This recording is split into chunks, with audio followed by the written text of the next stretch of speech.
Məzəb trendlər hər birinizi xoş gördük və həmişəki kimi yenə də sınaqlardan olan bəzi əsas məqamlı hissələri qeyd edib sizlər üçün izah edəcəm və bugün 18 və 25 nömrəli testlərin izahı olacaq. A variantına diqqət edirik. A variantında bizdən doğru variant seçmə tələb olunur. O halda nə edirik? İlk öncə tərcüməyə də diqqət edək. I trust her, she always speaks the truth. Mən ona inanıram, o həmişə həqiqəti danışır və artıq burada mənim ona inanma səbəbim var. Yəni səbəb bağlayısı axtarırıq. Bilirik ki, or seçim olanda biz onu istifadə edirik. But ziddiyyət bildirir. Baxmayaraq ki, güman bildirir və səbəb bildirən bağlayıcımız ingilis dilində 2 dənədir. Əslində sadəcə variantda 2 dənədir. Yəni as da var səbəb bağlayıcımız, because of da var. Lakin burada isə ikisi istifadə olunub, because və so. Və bir məqamı nəzərinizə çatdırım ki, həmişə because səbəbi özündən sonra alar. Ona görə də so isə səbəbi özündən əvvəl alar. Ona görə də doğru variantımız burada A variantı olacaq. I trust her because she always speaks the truth. Yəni həmişə həqiqəti danışdığına görə mən ona inanıram. 19 nömrəli testdə isə doğru variant axtarışındayıq. Yenə də definitionlar, yəni izahlı, sözlərin izahlı, belə deyək, mənasını düzgün seçməliyik. Suggest təklif etməkdir, hər hansı bir fikri irəli sürməkdir. Və burada da doğrumuz 1-ə B olacaq. To give an idea to other people, yəni başqa insanlara hər hansı bir fikir vermək, təklif demək, 1 deməli B olacaq. Və 1B olan variantımız D və B variantındadır və 2 variantı izləyib diqqət edək. Və digərlərinə baxırıq. To prove, təsdiq etmək. Təsdiq etmək odur ki, nəyəsə icazə vermək, onu qəbul etmək. O da 3-də A variantı olacaq. Deməli, elə doğru variantımız B variantı olacaq. İkincidə də. Üçüncü testə baxırıq, 20 nömrəli testdə. Burada isə bizdən doğru əvəzlik seçimi tələb olunur. İlk öncə nöqtədən əvvələ baxırıq. Nöqtədən əvvəl manager sözünü görürük. İdarəçi, he is a manager or her employees prized for her communication skills. O elə bir menecerdir ki, onun bütün işçiləri onun ünsiyyət qabiliyyətinə, yəni nitq mədəniyyətinə görə ona belə deyək, hörmət edirlər. Və nöqtədən əvvəl canlı isim görürük və burada əsas səbəbi görürük ki, işçilər nə üçün ona hörmət edir? İkinci bir səbəbi aydın verməyə ehtiyac yoxdur bu tip cümlələrdə. Wish verə bilmirik, cansızlarla ifadə olunur. What'dan əvvəl isim olmaz. A və C variantı arasında qalanda isə diqqət edirik. Helen is the manager whose all her deyə bilmərik. Çünki nöqtədən əvvəl sonra əvəzlik gələn whom'dur. Ona görə C variantı doğrudur. 21 nömrəli testə diqqət edirik. 21 nömrəli testimizdə make-up sentence cümlə quruluşudur. Make-up sentence-da ilk öncə sizə əvvəllərdə də izahlarda qeyd etmişəm. WH, how tipli hər hansı bir söz görmədiksə, deməli sadə təsdiq cümlədir.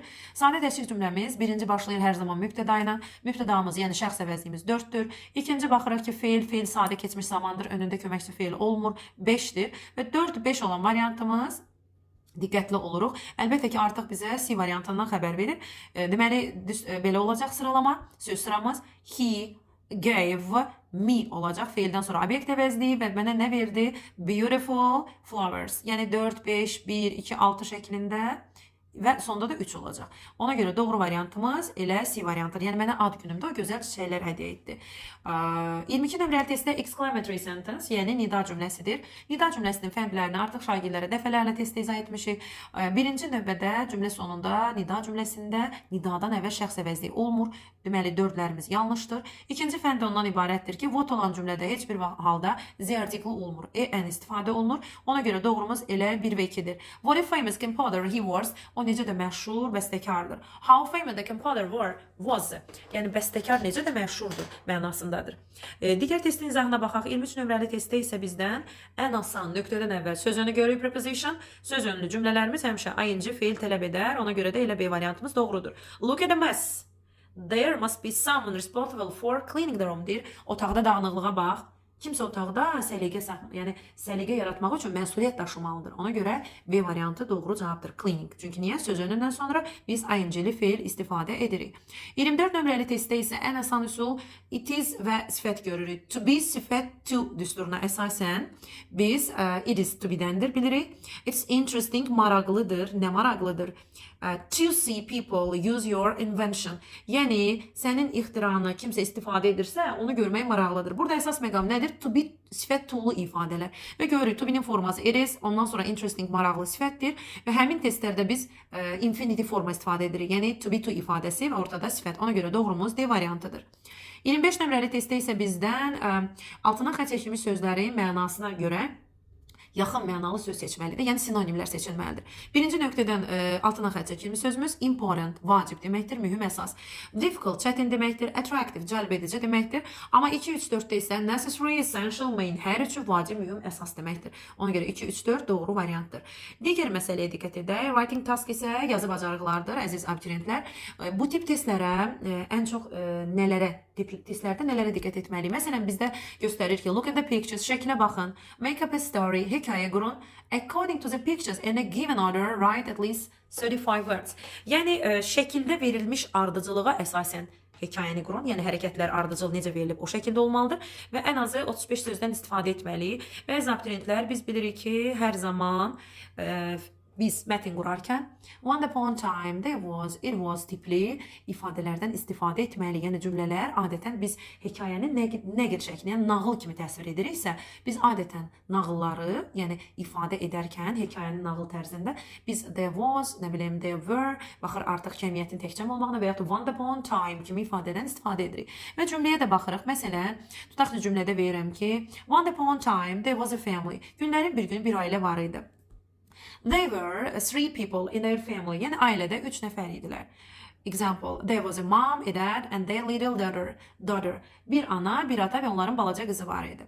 The girl was so crazy. Qız dəcəli idi. But she has always interest in cooking. Amma onun hər zaman yemək pişirməyə marağı var idi. One day, the mom and her daughter decided to make a cake. Günlərin bir günü ana və qızı tort bişirməyə qərarına gəldi. They had a delicious cake. Onlar dadlı bir tort hazırladılar.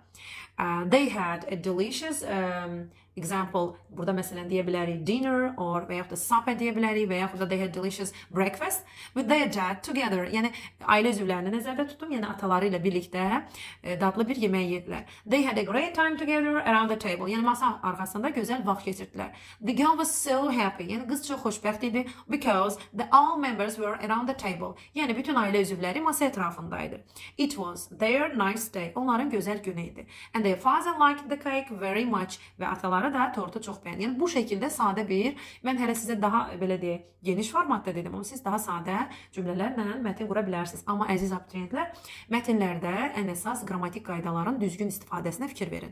Artikelların, cəmlənmənin, ismin təkcəm olmağı, cümlənin əvvəlinin necə başlamağına mütləq şəkildə fikir verin. Çünki qrammatik qaydalar istər-istəməz sizin yazı bacarıqlarında alacağınız bala mütləq şəkildə təsir edir.